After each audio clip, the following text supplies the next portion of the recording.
बहुत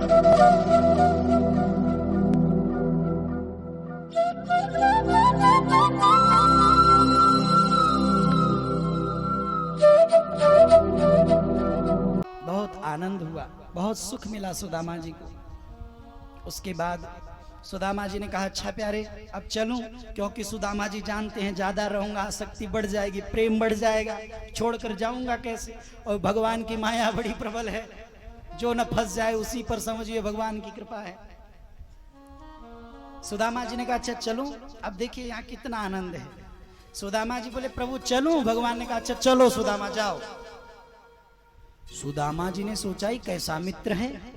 संसार के सामान्य व्यवहार में भी जब कोई एक बार कहता अच्छा चलें, तो सामने वाला फॉर्मेलिटी के तौर पर भी कहता है, तो कहता अच्छा नहीं नहीं रुको, अभी कहाँ जाओगे, अभी तो आए हो, 2-4 दिन रुक कर जाओ। तो भगवान ने ऐसी कोई क्रम व्यवस्था, कोई ऐसा व्यवहार क्रम नहीं निभाया। भगवान एक बार में बोले अच्छा ठीक है सुदामा जाओ। सुदामा जी बोले मित्र है, कैसा मित्र है, इसको मेरे से मोह नहीं, ममता नहीं। अच्छा कोई बात नहीं, मेरी कुटिया ही ठीक है। सुदामा जी 4 कदम चले। भगवान बोले अरे सुदामा थोड़ा ठहरो। सुदामा जी को लगा देखो देखो करुणा आ गई, अब लगता है रोकेंगे। लेकिन भगवान बोले अरे सुदामा तुम जब आए थे तब तुम्हारे चरणों में कुछ नहीं था प्यारे, नंगे पैर आए थे। ये जो चांदी की खड़ाऊ है ना, याद करो ये तुमको मैंने दिया था, तो मेरी चांदी खड़ाऊ देते जाओ। सुदामा ने कहा मित्र है कि क्या है, जाते जाते खड़ाऊ ले रहा है, दिया हुआ। अच्छा कोई बात नहीं, खड़ाऊ ले ली भगवान ने। सुदामा जी 2-4 कदम और चले। भगवान बोले अरे सुदामा तनिक ठहरो। सुदामा जी सोचे अब क्या, अब रोकेगा क्या। भगवान बोले अरे जब तुम आए थे ना तो फटी धोती पहन कर आए थे प्यारे, अपनी फटी धोती पहनो, संभाल कर रखा हूं, मेरे रेशमी वस्त्र दे दो। सुदामा जी ने सोचा ये तो खड़ा उतार लिया, अब अपने वस्त्र भी उतरवा रहा है, कैसा मित्र है। भगवान ने फटी हुई धोती दे दी, अपना वस्त्र लिया। जब आगे बढ़े सुदामा जी ने सोचा अब तो सब ठीक ही है, अब तो सब मामला ठीक हो गया। आगे बढ़े भगवान ने कहा अरे सुदामा एक विनती और सुनते जाओ। बोले अब क्या है। बोले याद करो जब तुम आए थे तुम्हारे शीश पर कोई पगड़ी उगड़ी नहीं थी, ये सोने का मुकुट ये मेरा ही दिया हुआ है, मुकुट भी देते जाओ। सुदामा ने कहा बच्चा कुछ एक मुकुट, वो लो प्यारे तुम मुकुट भी ले जाओ। सुदामा जी ने सोचा अपने मन में कोई बात नहीं, द्वारिकाधीश होकर राजा होकर हृदय से लगाया, अपने आंखों के आंसुओं से मेरे पग पखारे, अपने पर्यंक पर सुलाकर मेरी चरण चापी की, इतना सम्मान किया, इतना आतिथ्य किया। ऐसा आबा भगत कोई किसी का करता है जैसा इस घनश्याम ने मेरा किया। कोई बात नहीं। जब सुदामा जी द्वार से बाहर निकल गए बंधुओं, आप जानते हैं क्या हुआ। जैसे ही द्वारिका से बाहर निकले क्या घटना घटी। जब भी कोई द्वारिका में प्रवेश किया हुआ व्यक्ति बाहर निकलता था तो सदा द्वारिका नगर के लोग, प्रजा, द्वारिका की प्रजा एक ही जय घोष करती थी, द्वारिकाधीश की जय हो, द्वारिकाधीश की जय हो। लेकिन आज द्वारिकाधीश की जय किसी ने नहीं की, सब ने यही कहा सुदामा जी महाराज की जय हो, सुदामा जी महाराज की जय हो, सुदामा जी महाराज की जय हो। सुदामा जी समझ गए कि ये जो चलते चलते खड़ा उतरवा लिए, वस्त्र उतरवा लिए, मुकुट उतरवा लिए, ये क्यों उतरवा लिए।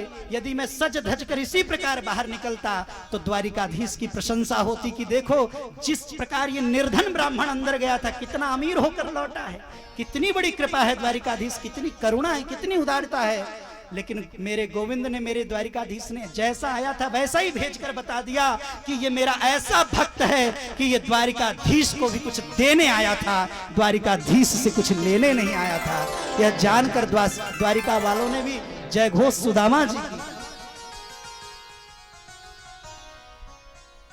अब सुदामा जी अपनी कुटिया पर पहुंचे तो वहां कोई कुटिया थी ही नहीं, वहां तो सोने का महल तैयार था।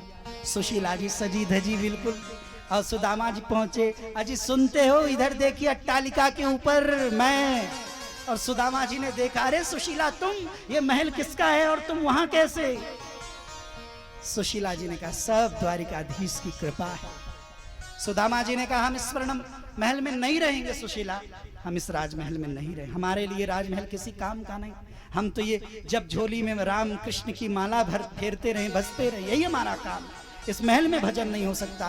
तुरंत द्वारिकाधीश प्रकट हुए और बोले सुदामा इस राजमहल को आसक्ति पूर्वक मत भोगो, इस राजमहल को त्याग पूर्वक भोगो, मेरा प्रसाद समझकर भोगो।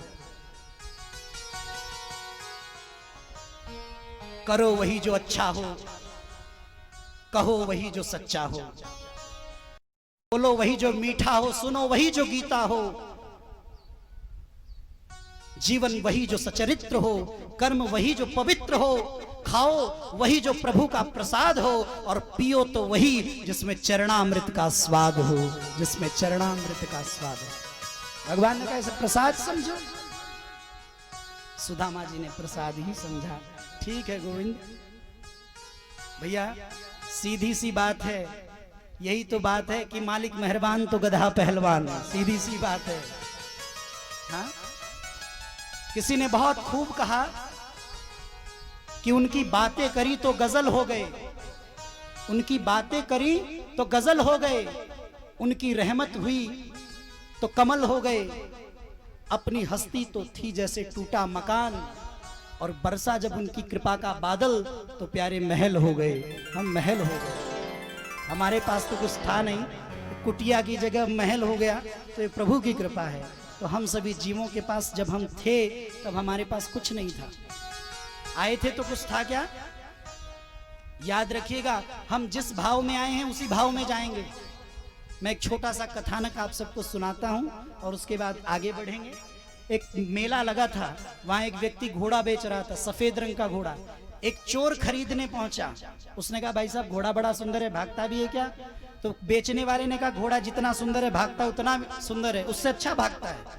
तो चोर था, वो खरीदार तो था नहीं, उसने कहा एक इस मेले का एक चक्कर लगाऊंगा, यदि घोड़ा थक गया तो नहीं लूंगा, नहीं थकेगा तो ले लूंगा। उसने कहा ठीक है भाई साहब लगा लो। अब वो सज्जन होता तो लौट कर आता, वो तो चोर था, घोड़े पर ऐसा गया कि लौट कर आया ही नहीं।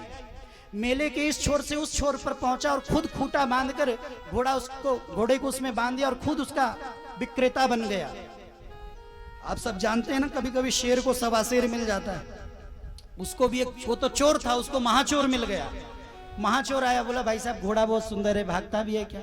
उस चोर ने सोचा ये तो वही सेम डायलॉग है जो मैंने कहा था, कहीं ये मेरे जैसा तो नहीं? उसने कहा नहीं नहीं, सब मेरे जैसे थोड़ी होंगे। अब उसने कहा देखो भाई, भाग कर आऊंगा, प्रांगण का चक्कर लगाकर थक गया तो नहीं लूंगा, नहीं थका तो ले लूंगा, जिस कीमत से कहोगे उस कीमत से ले लूंगा। अब वो चोर बैठा और वो ऐसा गया, ये तो इस छोर से उस छोर आया था, ये तो ऐसा गया कि मेले से ही बाहर चला गया। शाम हो गई, इंतजार करते करते वो घोड़ा लेकर अब आएगा, अब आएगा, अब आएगा, लेकिन शाम हो गई, वो चोर घोड़ा लेकर नहीं आया। शाम हो गई तो एक आदमी वहां से गुजर रहा था, एक थैला पैसों से भरकर आया। उसने कहा भाई साहब, जब मैं सुबह यहाँ खड़ा था तो आप बहुत सुंदर घोड़ा लेकर बेच रहे थे, मैं पैसा लेकर आया हूं, कीमत बोली और घोड़ा दे दीजिए। अब चोर क्या बोले? तो चोर ने बस सर हिलाते हुए कह दिया, अरे भाई तुम तो बहुत लेट कर दिया आने में, घोड़ा तो बिक गया। क्या बोला? घोड़ा तो बिक गया। तो उसने यूं ही पूछ लिया, अरे भाई किस भाव में बेचा? तो उसने जवाब दिया, जिस भाव में खरीदा था उसी भाव में बेच दिया।